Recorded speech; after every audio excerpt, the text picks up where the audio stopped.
Every year, Apple releases new iPhones and it seems like you need to stay ahead of the trend, but in today's video, we are going to find out and determine if the iPhone 13 Pro Max is still worth your attention in 2024 and beyond.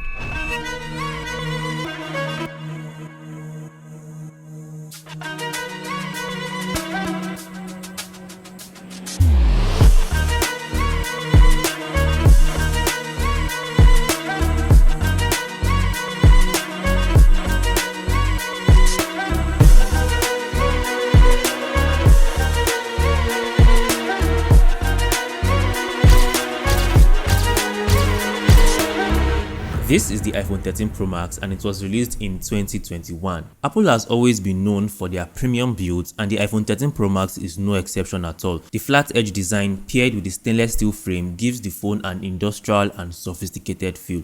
Honestly, it still looks great and it feels just as high-end as it felt when it was launched back then in 2021. Now, compared to the newer models like the iPhone 15 Pro, sure, the iPhone 13 Pro Max is a bit heavier due to its stainless steel build, but for me, I think that actually adds to the feeling of durability.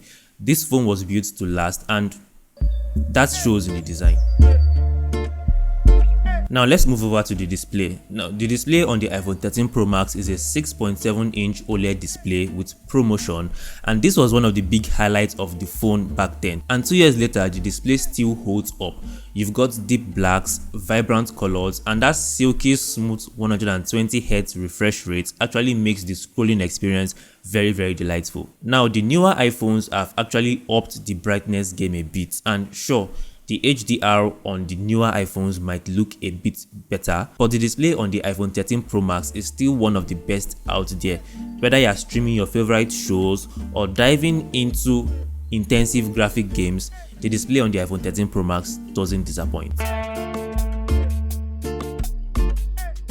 iPhones have been known to have very good cameras, so let's talk about the cameras on the iPhone 13 Pro Max. The iPhone 13 Pro Max actually brought a serious upgrade with its triple lens system, and the night mode across all the 13 series were actually better. And in 2024, the photos you get out of this phone are still top tier. Now, one of the things I really love about the camera of the iPhone 13 Pro Max is the cinematic mode. Anytime I need to shoot videos and I want to take it a step further, I prefer to use the cinematic mode because this actually gives my videos some depth and it just makes everything look better. So if you're looking to get into iPhone videography, then the iPhone 13 Pro Max is actually a great phone for you, as that depth of field you get from the cinematic mode actually makes your videos look and feel more professional. Here are some pictures and videos from the 13 Pro Max.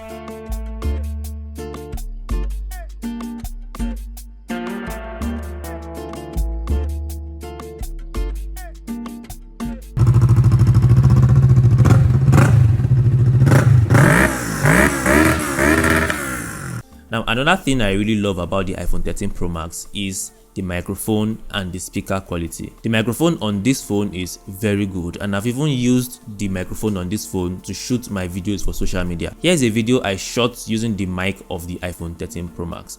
So in today's video, I'm going to be testing out this EcoFlow Delta 2 power station with my workspace. So with the hike in fuel prices and the lack of electricity in Nigeria, this is one of the things that can solve your power and electricity issues. Now the speakers on the iPhone 13 Pro Max is perfect. It sounds great. The bass sound good, and overall the clarity of the speakers is top notch. Here's a test to show you how the speakers of the iPhone 13 Pro Max sound.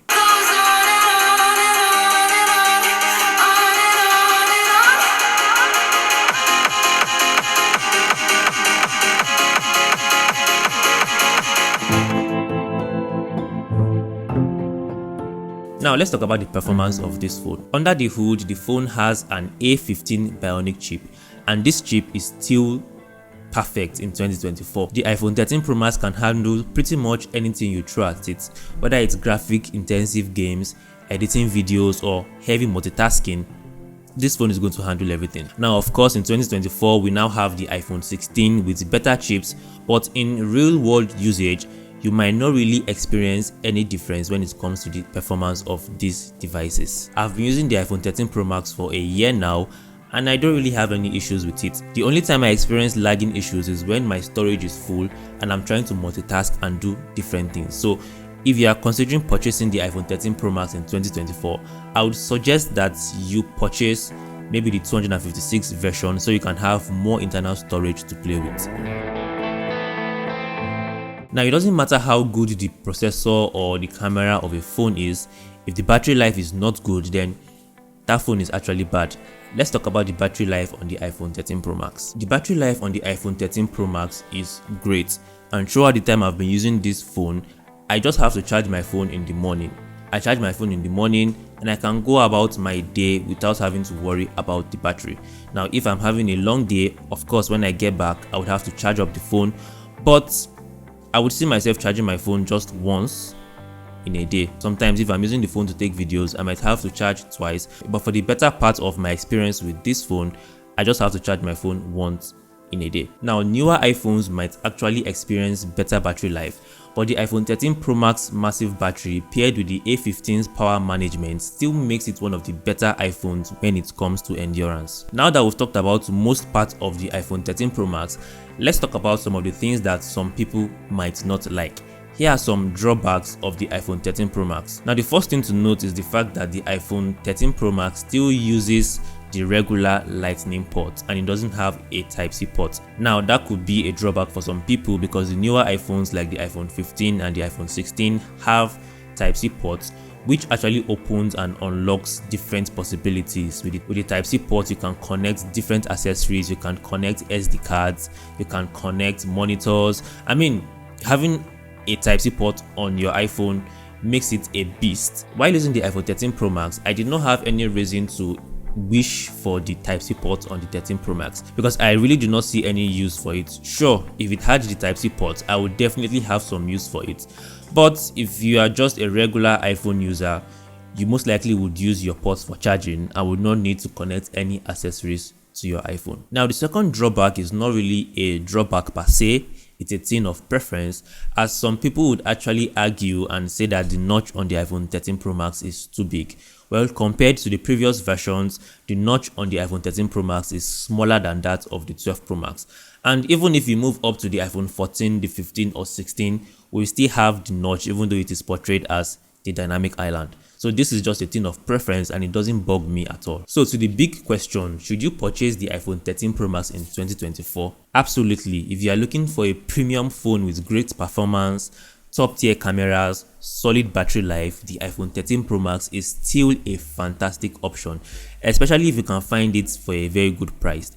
You are going to get a phone that was built to last, and even 2 years later, this phone still feels like it belongs in the premium category. But if you are the type of person that wants the latest features like the Type-C port, the dynamic island, or slightly better low-light photography, then you might be tempted to opt for the iPhone 15 or maybe the 16. But in my opinion, I still think the iPhone 13 Pro Max is still a great phone in 2024. Let me know what you think about the iPhone 13 Pro Max in the comment section, and I hope you found this video helpful. If you found this video helpful, please feel free to share it with a friend and subscribe to my YouTube channel for more videos like this.